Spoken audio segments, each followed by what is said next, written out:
Are you in Gaza? End of April for the first couple weeks of May. Dr. Mark Perlmutter, an orthopedic surgeon from North Carolina and vice president of the International College of Surgeons, volunteered in Gaza. So, of all the disaster zones you've seen, how does Gaza compare?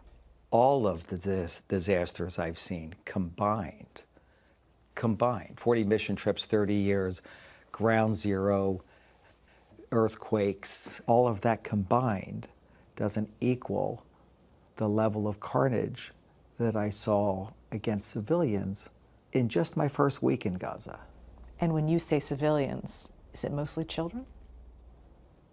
Almost exclusively children. I've never seen that before.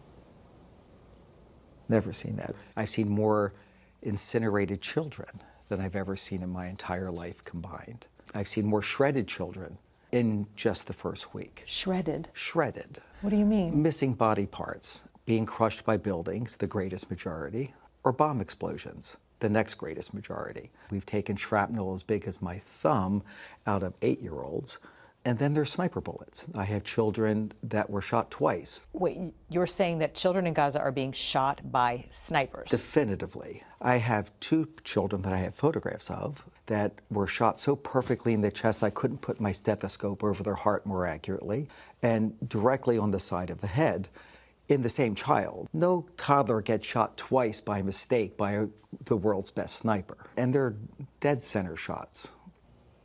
In fact, more than 20 doctors recently in Gaza also told Sunday Morning about gunshot wounds to children.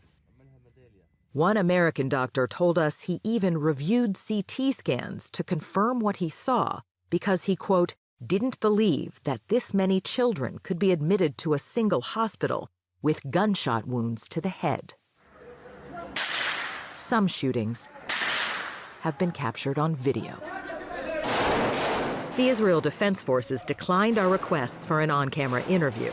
But in an email, a spokesperson told CBS News, quote, the IDF has never and will never deliberately target children, adding, quote, remaining in an active combat zone has inherent risks. And the IDF stressed that it calls for the evacuation of civilians from combat zones.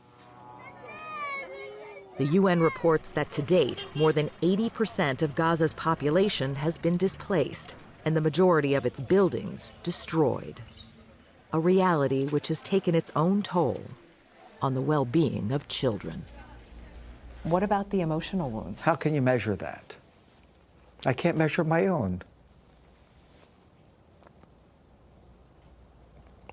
How do you be an orphan and watching your family, melted in front of you and shredded in front of you? How do you fix that? Ever fix that? In fact, so many Palestinian children have had family members killed that doctors created a shorthand term, WCNSF, wounded child, no surviving family. We're very proud and honored to be able to bring... Last month, speaking in Washington, D.C., other American doctors echoed Dr. Perlmutter's calls for help. We've described it as a catastrophe, a nightmare, a hell on earth. It's all of these and worse. We didn't even have hand sanitizer or alcohol or soap most of the time. And while we're there, we're listening to, aid is getting in. We're taking care of civilians. They're not being targeted. And yet we're witnessing a completely different story. For dozens of miles, we saw 18-wheelers parked bumper to bumper, engines off outside of Gaza. Food or health care could not get in. How many kids are in danger of starvation in Gaza? All of them. Absolutely all of them. United Nations experts have accused Israel of carrying out a targeted starvation campaign. But Israeli officials say they've allowed the delivery of more than 600,000 tons of food and supplies, quote, with the goal of bringing as much aid into the Gaza Strip as possible.